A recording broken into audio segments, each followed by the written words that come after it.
Parents कहते हैं कि बच्चा सुनता नहीं है, पर सच ये है कि बच्चा सुनता कम है और देखता ज्यादा है, यानी चीजों को ज्यादा ऑब्जर्व करता है। आज मैं आपको बताने वाली हूँ पॉजिटिव पेरेंटिंग के 8 ऐसे गोल्डन रूल जिसे आप 50% भी अगर आप फॉलो कर रहे हो तो आप एक बेस्ट पेरेंट हो। रूल नंबर 1 है नो अब्यूज, यानी नो मार नो चिल्लाना। यानी कि अब्यूज का मतलब ये नहीं होता है सिर्फ कि आप उसकी मार पिटाई ही कर रहे हो। अब्यूज तब भी कहलाएगा बच्चों के लिए अगर आप उस पर चिल्ला रहे हो, उससे गंदे तरीके से बात कर रहे हो, उससे डांट रहे हो, बार बार उसे डरा रहे हो कोई काम के लिए। अब्यूज का मतलब ये नहीं कि सिर्फ आप बच्चों पे डांट मार रहे हो, यानी कि अगर घर का आपने माहौल ही वैसा क्रिएट कर रखा है तो बच्चा भी आपको देख के ही ऑब्जर्व करता है, चीजें देख के ही सीखता है। जैसे कि पहले ही मैंने बताया है कि बच्चा सुनता कम है और वो देखता ज्यादा है। अगर घर में ही वायलेंस हो रहा है, जरूरी नहीं है कि वो सिर्फ बच्चे पे हो, अगर घर के किसी बड़े सदस्य पे भी वायलेंस हो रहा है तो भी बच्चा वही चीज ऑब्जर्व करेगा। तो उसे ऐसा लगता है कि जैसे मेरे घर के जो पेरेंट्स आपस में बिहेव कर रहे हैं ऐसे ही बिहेव आप, ये नॉर्मल बिहेव है और बाहर भी उसे ऐसे ही ट्रीट करना है, वो उसके दिमाग में ये आता है। तो अगर आपके घर में वायलेंस या अब्यूज चीजें ज्यादा होंगी, अब्यूज लैंग्वेज आप ज्यादा यूज करोगे या वायलेंस ज्यादा होगी, तो उसे लगेगा यही एक नॉर्मल लाइफ है और घर के बाहर भी वो ऐसे ही ट्रीट करेगा सबके साथ। दूसरा गोल्डन रूल है कि बच्चों के साथ पहले कनेक्ट हो फिर उसे करेक्ट करो। सबसे पहले पेरेंट्स को क्या करना पड़ेगा, अपने बच्चों के साथ एक ट्रस्ट और एक कनेक्शन डेवलप करना पड़ेगा। पर हम ज्यादातर क्या करते हैं, बच्चों को करेक्ट करने की कोशिश करते हैं, जैसे कि ज्यादा बात मत करो, कपड़े ठीक से पहनो, बाल ठीक कर लो, ढंग से चलो, ये सारी बात करते हैं, यानी कि बच्चों को करेक्ट करने की कोशिश करते हैं। पर हमें सबसे पहले क्या करना है, बच्चों के साथ एक कनेक्शन बनाना है। वो कैसे, बच्चे के साथ बात करना है, उसके साथ टाइम स्पेंड करके उसके साथ कनेक्शन डेवलप करना है, उसके साथ खेलना है, जैसे जैसे एज ग्रुप है उसके साथ खेलना है। अगर बच्चा बड़ा है तो उसके साथ कैसे आप कनेक्ट कर सकते हो, उससे बात करके कर सकते हो, उसकी चीजों को समझ के कर सकते हो कि उसे क्या किस चीज की जरूरत है। छोटा बच्चा है तो उसके साथ कैसे कनेक्ट डेवलप कर सकते हैं, उसके साथ खेल के कर सकते हैं, टाइम स्पेंड करके उसके साथ अपना एक्सपीरियंस शेयर कर सकते हैं या उससे पूछ सकते हैं कि आज तुम्हारा दिन कैसा रहा पूरा दिन। अगर बच्चा आपके साथ सेफ फील करेगा तो वो सारी चीजें आपके साथ शेयर जरूर करेगा और कभी भी वो झूठ नहीं बोलेगा। सबसे बड़ी बात, तो बच्चे के साथ कनेक्ट होना बहुत जरूरी है, तभी आप बच्चे को एक अच्छी लाइफ दे पाओगे, यानी एक डिसिप्लिन लाइफ दे पाओगे। जब आप बच्चे के साथ एक कनेक्शन डेवलप करोगे तो बच्चा आपकी बात जरूर मानेगा।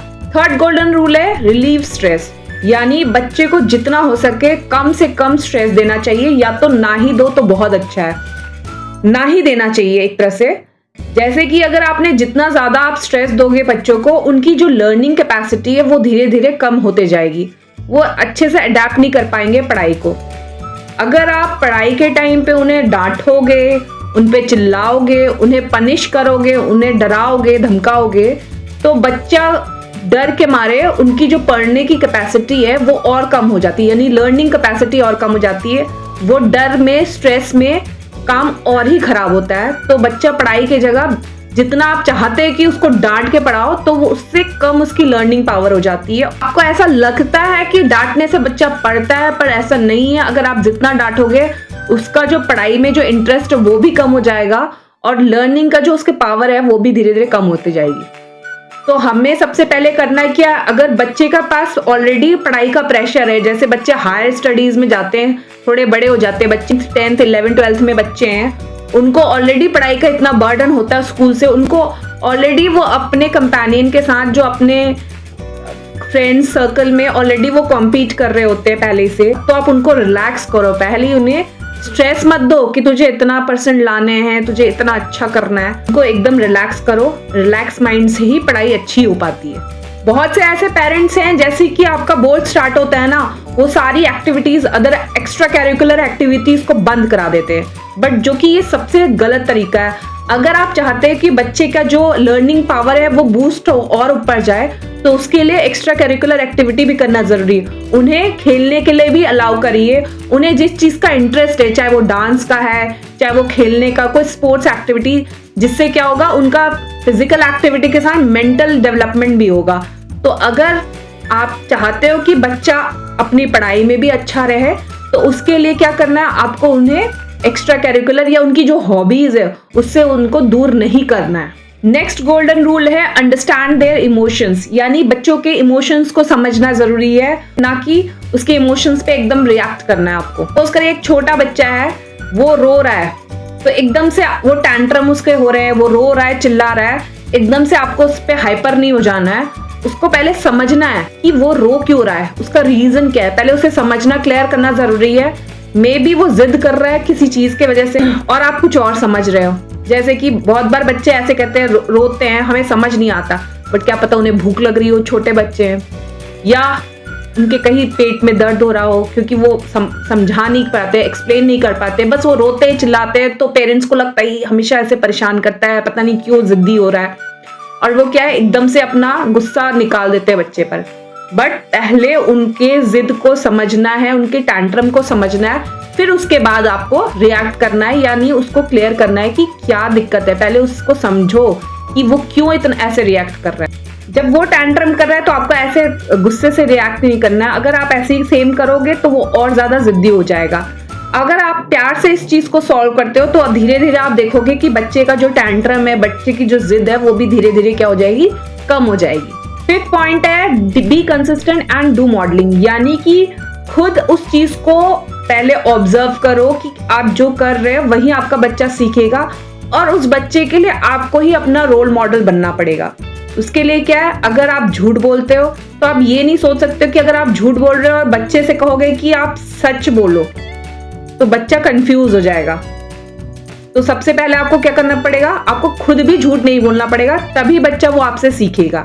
अगर आप चाहते हो कि आपका बच्चा गुस्सा नहीं करे, टैंट्रम नहीं करे, तो पहले आपको खुद भी वो चीज इंकलकेट करनी पड़ेगी अपनी लाइफ में उसको, तभी वो बच्चा सीखेगा आगे। अगर आपको गुस्सा आ भी रहा है तो उसे कैसे हैंडल करना है, कितनी कामली तरह से हैंडल करना है, तो अगर वो आप अपनी लाइफ में इन्वॉल्व करोगे तो बच्चा आपका ही एक तरह से आईना होता है, वो उस चीज को ऑब्जर्व करता है और वही चीज सीखेगा जो आप कर रहे हो। अगर आप गुस्से को हैंडल कर सकते हो तो बच्चा भी वही चीज आपसे सीखेगा और उसे पता चल जाएगा कि चीजों को कैसे हैंडल किया जाता है। सिक्स्थ पॉइंट है डिसिप्लिन विदाउट अब्यूज। इसका मतलब ये नहीं है कि डिसिप्लिन करना ही नहीं है, डिसिप्लिन जरूरी है और बाउंड्रीज भी जरूरी है कि ये आपको करना है, ये नहीं करना है, बट बिना अब्यूज के, यानी कि उस पर चिल्लाना नहीं है। आप उसको कंसिस्टेंटली उस चीज को फॉलो करोगे, एक डिसिप्लिन जरूर बनाओगे, बट बिना अब्यूज के, यानी इस पे चिल्ला के नहीं, ये तुझे करना ही करना है, ये तुझे पढ़ाई करनी ही करनी है, इतने बजे बैठना ही बैठना है। उसे कंसिस्टेंटली धीरे धीरे कोई काम उससे कराना है तो वो धीरे धीरे कराओ। जरूरी नहीं है कि वो एक बार में सीख ही जाएगा, बट कंसिस्टेंटली आप उसको फॉलो करोगे, उस डिसिप्लिन को आप फॉलो करोगे तो बच्चा जरूर सीखेगा। चाहे वो पढ़ाई हो, चाहे सुबह, छोटा सा एग्जाम्पल दे रहे हैं, सुबह उठने से लेके शाम के सोने तक अगर आप एक डिसिप्लिन लाइफ बनाओगे, प्यार से ही बनाओगे, बिना डांटे, तो बच्चा उसको अपनी लाइफ में जरूर इनकलकेट करेगा। सेवेंथ पॉइंट है डर से नहीं, प्यार से सिखाओ। कई पेरेंट्स ऐसे हैं जो अपने बच्चों को बोलते हैं अगर तुमने खाना नहीं खाया तो मैं अभी तुम्हारी पिटाई कर दूंगी, अगर मार्क्स नहीं अच्छा है तो तुम्हारे साथ ऐसा करेंगे। तो ऐसे बच्चों को अगर आप डराओगे, उनके दिमाग में एक फियर और डर बैठा दोगे आप, तो बच्चा ना फियर में कभी सीखता नहीं है या डर के माहौल में सीखता नहीं है, ऊपर से वो इमोशनली और वीक ही हो जाएगा। कभी कभी मजाक में आपने कोई चीज बोल भी दी तो कोई बात नहीं, बट अगर रेगुलरली आप उस चीज को बोल रहे हो कि अगर आपने खाना नहीं खाया तो आपके साथ ऐसा करेंगे, तो वो बच्चा इमोशनली क्या होगा, धीरे धीरे वीक होता जाएगा। लास्ट 8 पॉइंट है कि अपने सपने को बच्चों पे कभी मत थोपो, यानी बच्चे को जो कुछ करना है ना उसे करने दो। आपको लगता है कि बच्चे को डॉक्टर ही बनाना है, तो पर जरूरी नहीं है, बच्चे का इंटरेस्ट कहीं और हो सकता है, वो कहीं और कुछ अच्छा कर सकता है। जबरदस्ती उसको डॉक्टर, इंजीनियर बनाने की कोशिश करोगे तो हो सकता है बच्चा जो कुछ अच्छा भी करना चाहता है दूसरी फील्ड में वो भी ना कर पाए। बच्चा एक फूल की कली की तरह होता है, अगर आप जबरदस्ती उसे खिलाने की कोशिश करोगे तो वो मुरझाएगा ही मुरझाएगा। पेरेंट्स से मेरी रिक्वेस्ट है कि प्लीज अपनी एक्सपेक्टेशन को बच्चे पे मत थोपो, बच्चे पे कभी प्रेशर मत डालो। कहीं ऐसा ना हो कि बच्चा आपको खुश रखने के चक्कर में खुद एंजाइटी और डिप्रेशन का शिकार हो जाए। पॉजिटिव पेरेंटिंग का मतलब है रिस्पेक्ट, ट्रस्ट, पेशेंस, बैलेंस जो कि सब चीज होनी चाहिए एक पेरेंट्स का एक बच्चे के लिए। ये थे आज के 8 गोल्डन रूल जो आप सबके साथ मैंने साझा किया। उम्मीद करती हूँ आपको मेरा ये वाला वीडियो पसंद आया होगा। अगर आपको मेरा ये वीडियो पसंद आए तो मेरे चैनल को करिए लाइक, शेयर और सब्सक्राइब करना ना भूलना।